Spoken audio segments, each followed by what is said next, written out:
우리 다시 한번 이렇게 한 시간 또 예배 자리, 기도의 자리에 오신 여러분을 축복하고요. 이제 오늘 우리에게 주시는 말씀 같이 읽고 더 은혜를 나누었으면 좋겠습니다. 우리 2월달까지는 이제 욥기를 묵상했는데 이제 3월달 다시 이제 1월달 이어서 요한복음 10장부터 이제 쭉 우리 나누고 있는데 오늘은 이제 10장 본문은 22절부터 47절까지 큐티인 내용인데 다 읽지 않고요.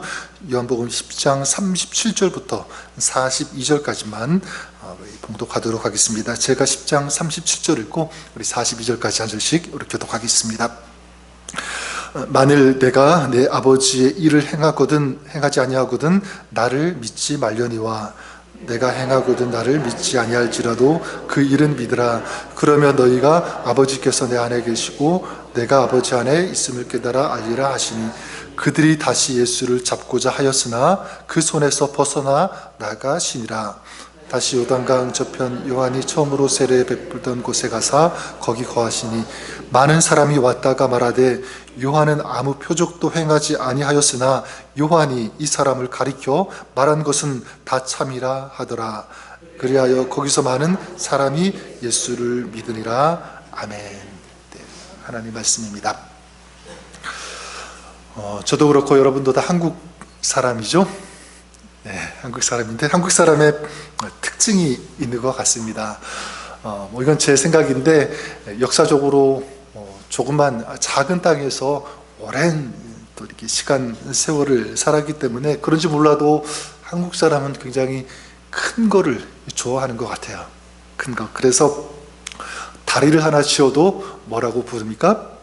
대교라고 부르죠. 학교도 지으면 무슨 학교라고 그러죠? 대학교라고 그러고, 집도 어떤 집에서 살고 싶어 합니까? 대궐에서 살고 싶어요. 우리 한국 사람의 마음인 것 같습니다. 근데 보통 우리 사람도 마찬가지죠. 다른 사람이 나를 바라볼 때 작은 사람, 어떤 그런 것보다는 대인배, 좀 큰 사람으로 봐주면 좋겠다. 이런 보통 생각을 갖지 않나 생각해 봅니다. 자, 그렇다면 여러분, 우리가 한번 생각해 보고 또 질문해 볼 것은 진정으로 그러면 큰 사람은 어떤 사람일까라고 하는 거예요. 어떤 사람? 저는 이 사람이라고 믿습니다. 보통 사람이 인정해주고 그런 것도 큰 사람일 수 있겠지만 진정한 의미에서 참으로 큰 사람은 주님께서 인정해 주시는 사람, 주님께서 크다고 말씀해 주시는 그런 사람이 아닐까. 그런 의미에서 어떤 사람일까, 어떤 사람이 그러면 있을까 보니까 저는 세례 요한이 그 중에 한 사람이라고 생각합니다. 세례 요한. 그래서 마태복음 11장 11절에서 예수님께서 직접 그렇게 말씀하셨어요. 뭐라고 말씀하셨냐면 여자가 낳은 자 중에 세례 요한보다 큰 이가 일어남이 없도다. 세례 요한이 그러니까 여자가 낳은 자 중에서 그러니까 더 큰 이가 일어남이 없다. 그러니까 가장 큰 사람 중에 한 사람이다 라고 할 정도로 이 세례 요한에 대해서 예수님께서 아주 직접적으로 인정해 주시는 그런 말씀 아니겠습니까?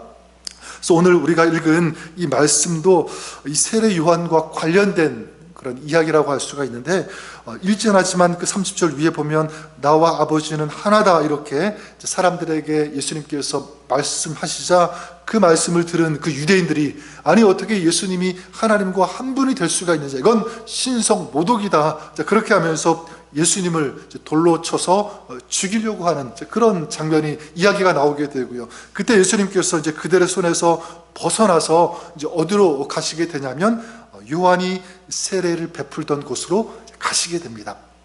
40절을 다시 보시면 다시 요단강 저편 요한이 처음으로 세례 베풀던 곳에 가사 거기 거하시니 이렇게 말씀하고 있죠. 저는 이 말씀을 보면서 이런 질문을 가져보았습니다.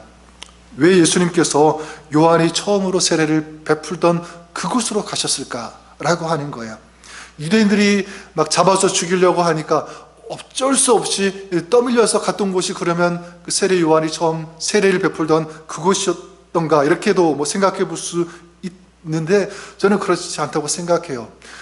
수많은 장소, 많은 그런 곳들이 있는데 왜 하필 이곳에 갔을까? 다른 곳으로 갈 수도 있었을 텐데, 이런 질문을 해보았습니다. 그때 이 질문을 가지고 생각하고 묵상하는 저에게 다가온 답은 이것이었습니다. 예수님은 세례 요한을 기억하셨기 때문에 사람들은 이 세례 요한을 잊어버리고 더 이상 기억하지 않은지 모르겠지만 예수님은 그렇지 않다. 예수님은 이 세례 요한을 계속 기억하셨다라는 이것이 저에게 다가온 답이었습니다. 어떻게 알 수 있냐면 그 40절에 보시면 정확히 뭐라고 말씀합니까? 요한이 처음으로 세례 베풀던 곳. 세례 요한이 어디에서 세례를 베풀었습니까? 요단강에서 세례를 베풀었으니까 그냥 예수님께서 요단강으로 가셨다, 이렇게 성경이 기록할 수도 있었는데 그렇게 하지 않고요, 사람 이름 구체적으로 요한이 세례를 베풀었던 그 장소를 얘기하면서 요한이라고 하는 그 이름을 정확히 다시 한번 얘기하고 있지 않습니까? 요한이 처음으로 세례를 베풀던 그곳. 그리고 41절에 예수님께서 그곳에 가시자 많은 사람들이 고백을 해요. 뭐라고 고백하냐면 요한은 아무 표적도 행치 아니하였으나 요한이 이 사람을 가리켜 말한 것은 다 참이라 하더라. 지금 거기에 있던 많은 사람들이 누구를 떠올리고 누구를 생각하고 얘기하고 있는 거죠? 세례 요한, 또 세례 요한을 인정하고 있습니다. 세례 요한이 전파하였던 것이 보니까 사실이었다, 참이었다, 이걸 지금 얘기하고 있습니다. 그러니까 세례 요한은 지금 벌써 죽었어요. 없는 사람입니다. 그런데 죽고 사라졌지만 사람들은 요한을 기억하고 있고 그의 메시지도 다 생각하고 있었다는 것을 알 수가 있습니다. 그리고 그 다음에 또 어떤 일이 벌어지게 되냐면 42절 마지막에 보니까 거기서 많은 사람이 예수를 믿으니라. 많은 사람들이 예수님을 믿게 되었다. 여러분, 이것도 세례 요한과 관련되어 있죠? 세례 요한이 누구의 오심을 준비했습니까? 예수 그리스도, 메시아가 오시는 그 길을 개척하고 준비한 그런 사람 아니었습니까? 근데 지금 많은 사람들이 예수님을 믿었으니까 지금 예수님께서 이걸 지금 보여주고 계신 것이죠. 세례 요한이 나의 오게 됨을, 이 땅에 이제 오게 되는데 준비했는데 그 길을 통하여 너희들이 이제 나를 믿게 되었다는 이런 메시지를 지금 이 말씀을 통해서 저는 주고 있다고 생각합니다. 다시 말해서 예수님은 지금 누구를 기억하고 계시냐면 세례 요한을. 그가 짧은 삶을 살고 순교했지만 그가 전한 메시지는 죽지 않고 살아있다. 여전히 그의 메시지는 이 사람들의 마음을 깨우고 있다. 이것을 보여주고 싶으셔서 이 세례 요한이 세례를 베풀던 그곳으로 오신 것 아닐까. 저는 그러면 이 세례 요한이 어떤 삶을 살았기에 예수님께서 이렇게 기억하시고 또 다시 한번 사람들에게 보여주고 싶어 하시고 그리고 예수님께서 친히 가장 큰 사람이라고 인정하셨을까? 저는 이것이 우리에게도 적용이 된다고 생각합니다. 여러분, 우리가 어떤 삶을 살아갈 때 주님께서 우리를 보실 때 아름답다, 참으로 크다, 그렇게 인정하실 수밖에 없는 그런 삶이 될 수 있을까? 저는 이 세례 요한을 통해서 한번 그 메시지를 우리가 잠시 생각해 보고 고민을 해 보았으면 좋겠습니다. 어떤 사람일까? 세례 요한은 저는 이런 사람이었기 때문에 예수님께서 인정해 주셨다고 생각합니다. 그건 뭐냐면 세례 요한은 자기의 이 부르심, 다시 말해서 하나님께서 나에게 주신 이 사명을 분명히 알고 그 사명에 충실하고 성실히 감당한 사람이었기 때문이다. 이것밖에 없는 것 같아요. 다시 말씀드려볼까요?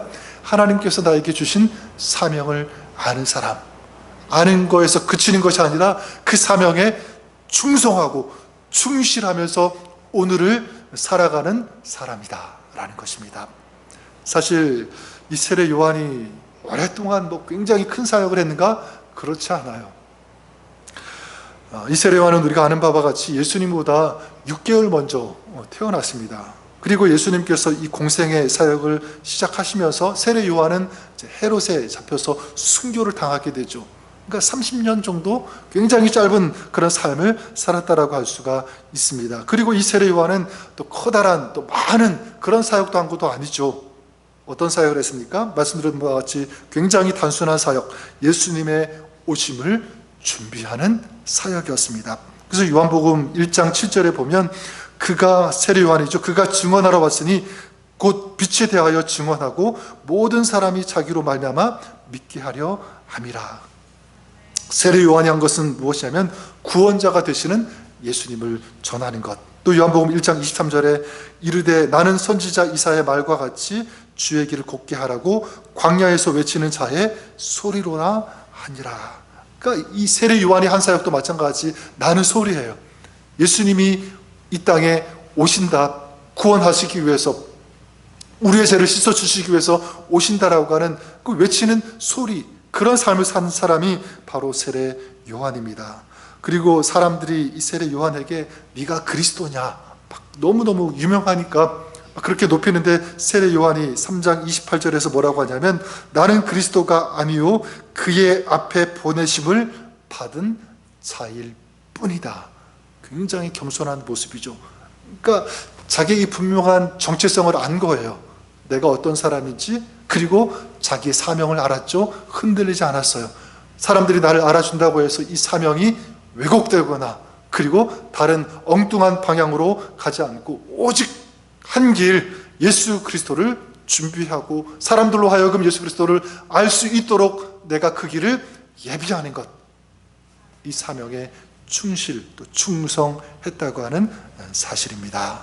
그리고 요한복음 3장 29절에 보면 이 세례 요한이 이런 고백을 해요. 어떤 고백을 하냐면 정말 아름다운 고백인데, 신부를 취하는 자는 신랑이나 서서 신랑의 음성을 듣는 친구가 크게 기뻐하나니 나는 이러한 기쁨으로 충만하여노라. 이게 무슨 말이냐면 자기는 이 결혼식장에, 만약 결혼식장이라면 자기는 신랑이 아니다. 다시 말하면 나는 이 역사에서 주인공이 아니다. 이렇게 말하는 것입니다.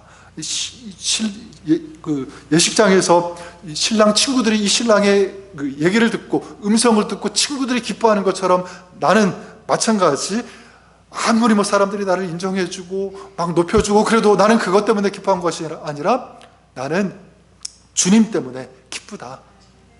주님의 일을 하고 있다는 이 자체가 나는 가장 큰 기쁨이다.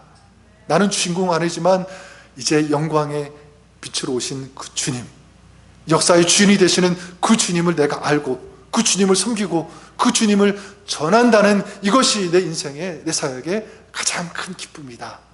고백하고 있는 거죠.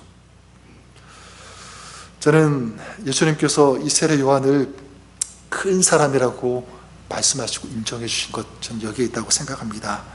그는 짧은 생애를 살았고요. 그가 외친 메시지도 하나밖에 없습니다. 단순합니다.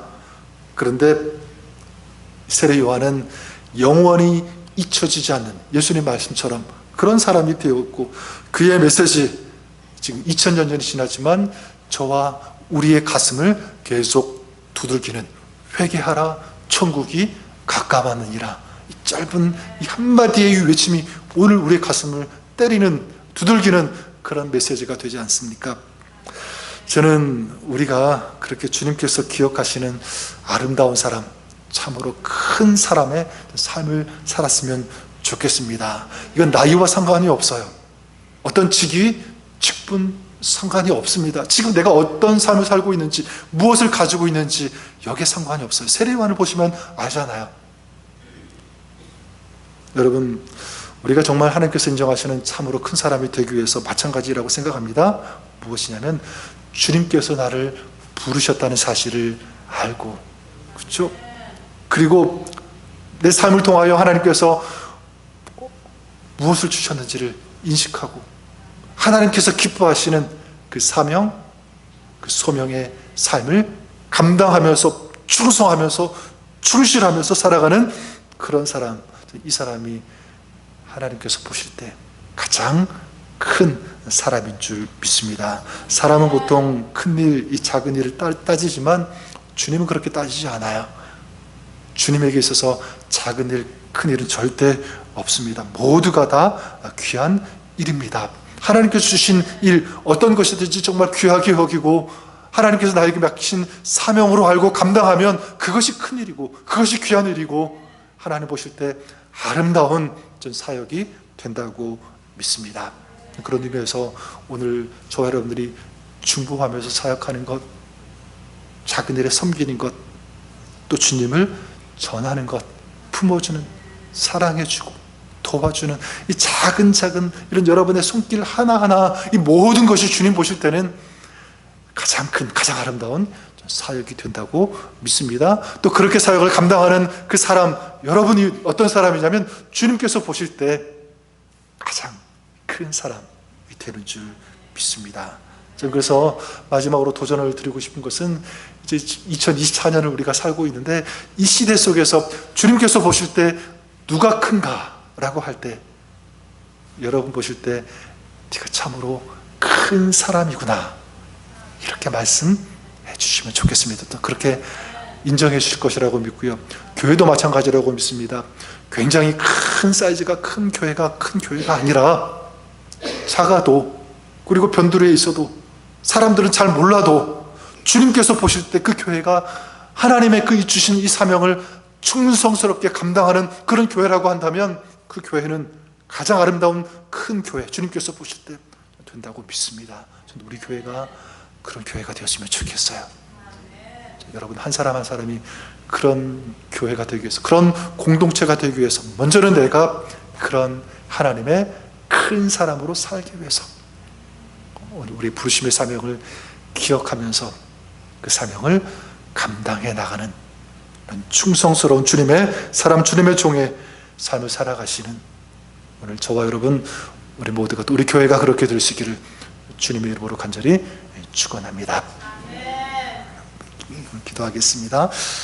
하나님 아버지, 세례 요한을 향하여 여자가 낳은 자 중에 가장 큰 사람이다라고 인정해 주셨던 것처럼, 오늘 그렇게 주님으로부터 우리가 존귀함을 받는 사람, 인정받고 참으로 크다라고 이렇게 그 말씀을 들을 수 있는 저희가 되기를 원합니다. 세례 요한이 그랬던 것처럼 오늘 우리가 그 부르심의 사명, 우리 삶의 자리에서 어떤 것이든지, 어떤 사역이든지 정말 진실되게, 성실하게, 꾸준히 이 사명 감당하는 저희들 되게 하여 주시옵소서. 그런 교회 될 수 있도록 축복하여 주시옵소서. 그렇게 역사하시, 우리 불러주시고 인도해 주시는 좋으신 주님을 찬양합니다. 감사합니다. 예수님의 이름으로 기도드립니다. 아멘.